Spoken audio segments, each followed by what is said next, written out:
we'll just see though. I got to go back and talk with the team and see what makes the most sense. That's really all it boils down to. I'm very disciplined in the sport of boxing, in life in general. It's getting to that point, but if it makes sense, it makes sense. The numbers, I know when the numbers come out, the numbers did very well. The gate did very well. I proved that I'm a draw in the sport of boxing. I proved that the people want to see me. They come out, they support. The same thing that we talked about we were going to do in the DMs before you picked your man. 2026, you're doing it. We need to get him back. Promise? Remember, you promised. You're the promoter. Well, I got you. Listen, in the DMs, I got your word on it. All right, just stand on it. So look, handle that business, okay? I don't know. You know what I mean?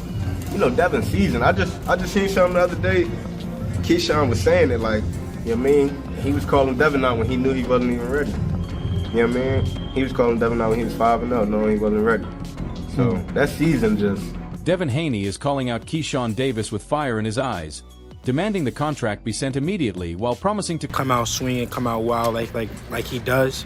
But you know, I'm gonna break him down. I'm gonna crush him. I'm gonna step on him. No matter. The bad blood between Keyshawn Davis and Devin Haney runs deep, stretching back years through a rivalry built on pure competitive fight. Around Shakur as an amateur and shit. So Shakur introduced me to Floyd, Devin Haney, all that type of shit. So there's a hell of times I'm around Devin Haney and we 24 fitness playing basketball regular shit before niggas became celebrities type shit, or just who we are today. And it just never showed. Nigga never even looked me in my eyes. Nigga never showed me respect. Like nigga never. Shakur always like, yo, this nigga Keyshawn, this, that, third. He be like, for real? That nigga still a kid. Like he just never gave me my respect. He sent you. You know what I'm saying? So it's like, big nigga, you know goddamn well. Now I'm here, nigga, and everything Shakur been saying, nigga, I lived up to it and then some. What you talking about? And he's still like, his father used to. It's crazy because my beginning of my professional career, his father used to be like, oh shit, the businessman. What's up with you? Like that. Keyshawn Davis dropped a bombshell claiming his fight against a steroid user completely shifted how he views boxing. Guy with steroids, and it changed his whole career. It changed how he talked. It changed everything.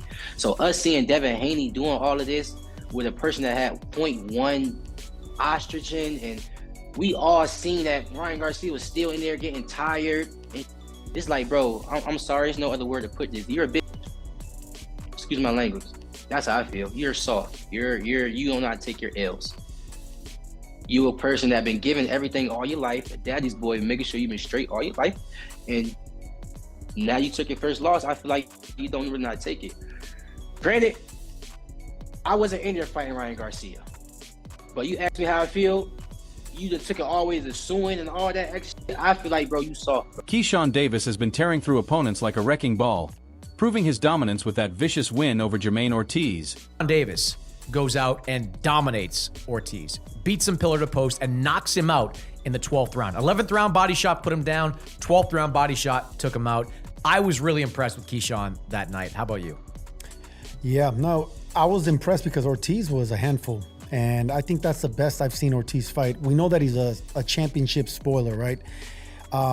If you're not careful with guys like Ortiz, they can win quiet rounds, and next thing you know, you're in trouble in the later part of the rounds. This fight could have turned out that way, but Keyshawn never allowed Ortiz to play the spoiler, and he closed the show. If Keyshawn wouldn't have got that knockout in the end, then I probably would have picked apart that performance a little bit and been like, you know what, man?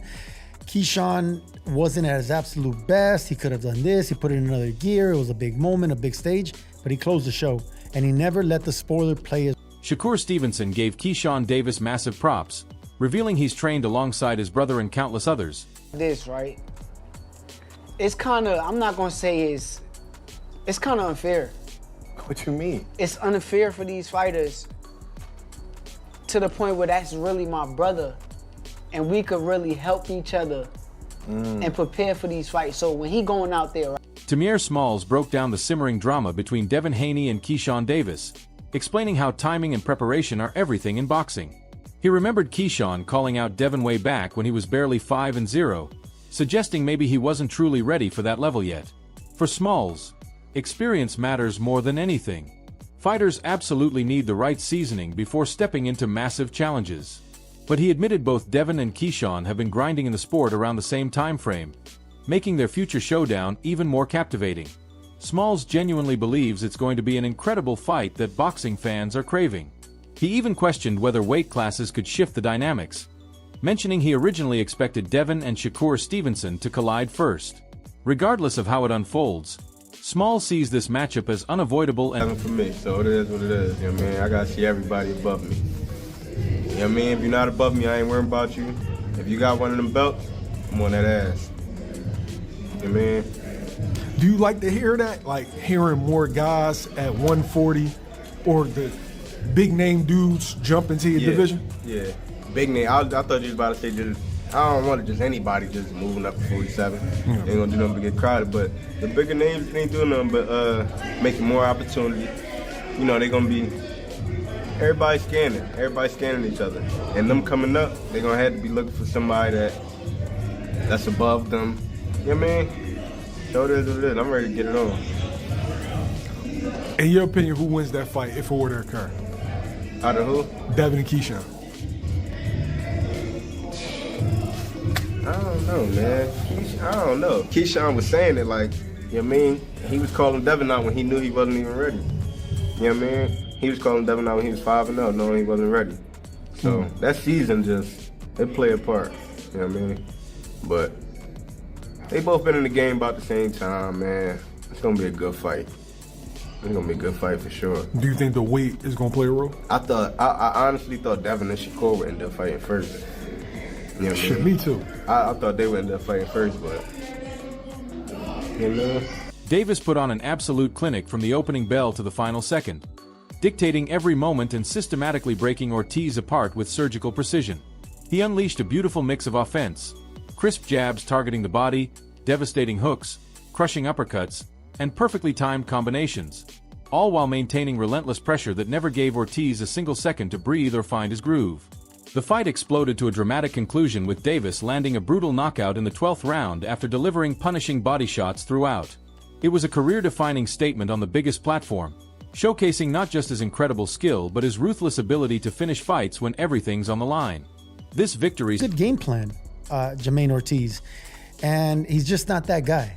He's come up short now 3 times on the biggest stage possible. No shame losing to Loma, Lopez, and Keyshawn, but when you're getting knocked out in the last round, that's when you start questioning your stance in the top of the game. But that's credit Keyshawn, man. He closed the show and he looked incredible. I thought Keyshawn was really good.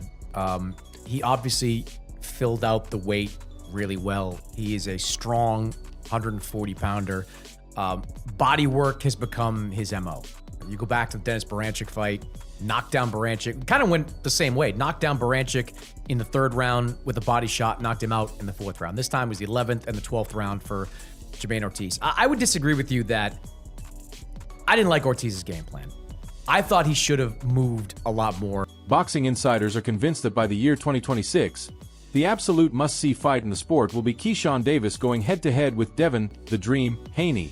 4 years now, tension has been bubbling between Davis, his brothers, and Haney, with social media battles and trash talk building massive anticipation.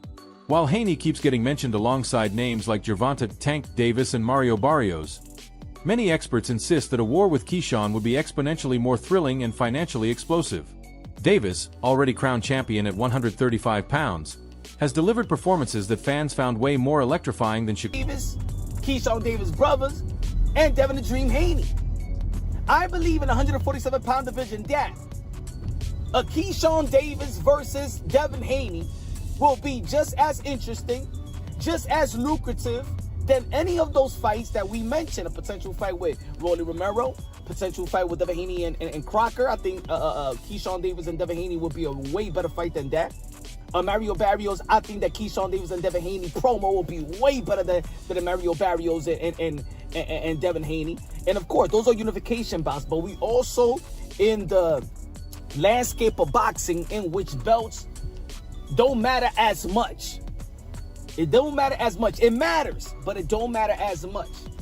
Keyshawn Davis was already a champion in the 135-pound division, and where he performed at the 147-pound division, everything becomes even more intense and the consequences even greater. Analysts emphasize that championship belts don't carry the same weight anymore in today's boxing world.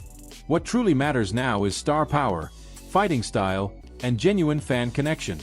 Davis brings Olympic credentials, razor-sharp technical skills, and non-stop aggressive pressure, while Haney counters with elite defensive brilliance and legitimate championship pedigree. When these two collide, it creates a stylistic war that guarantees absolute fireworks inside the ring.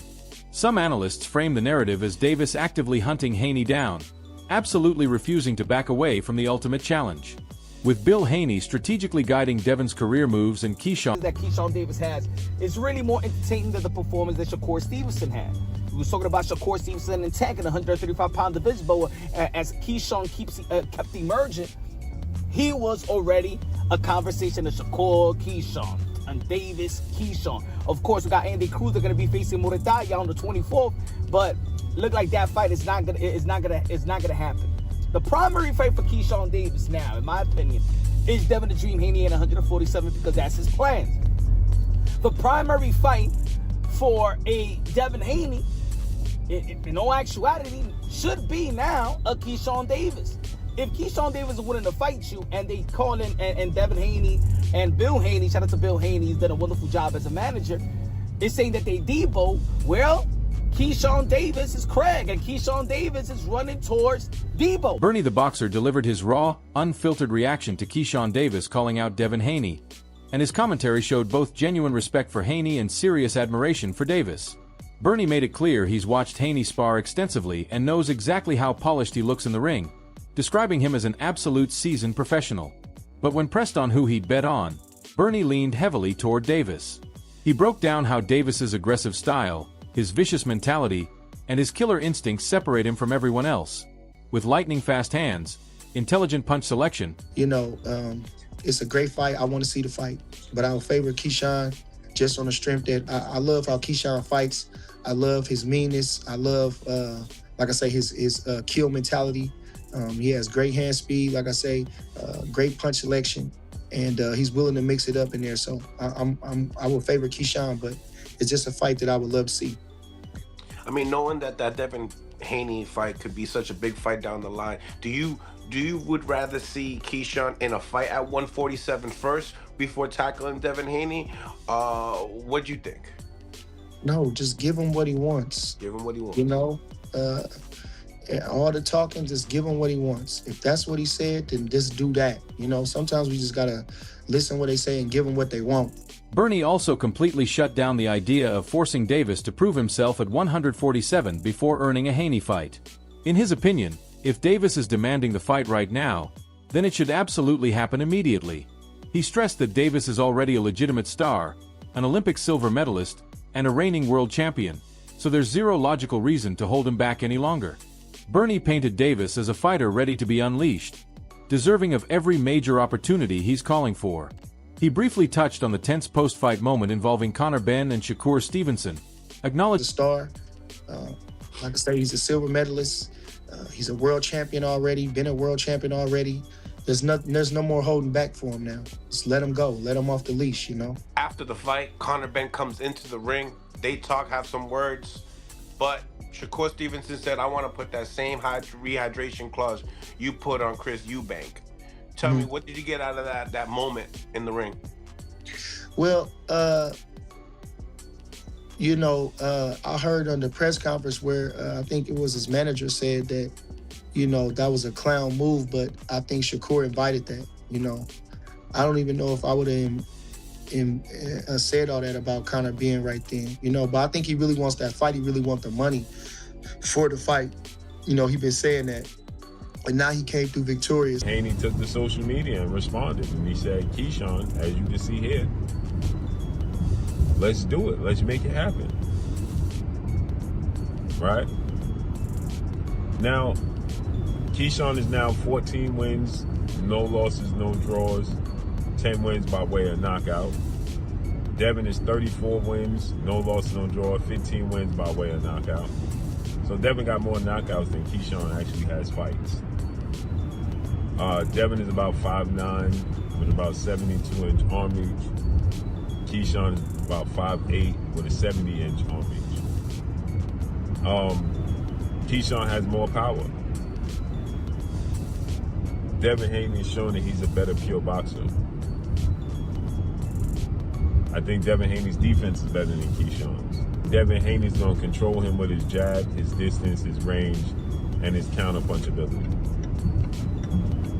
I think this is going to be the most skilled, talented fighter that Devin Haney has fought outside of Lomachenko. Right? Lomachenko is so accomplished, so skilled, so talented.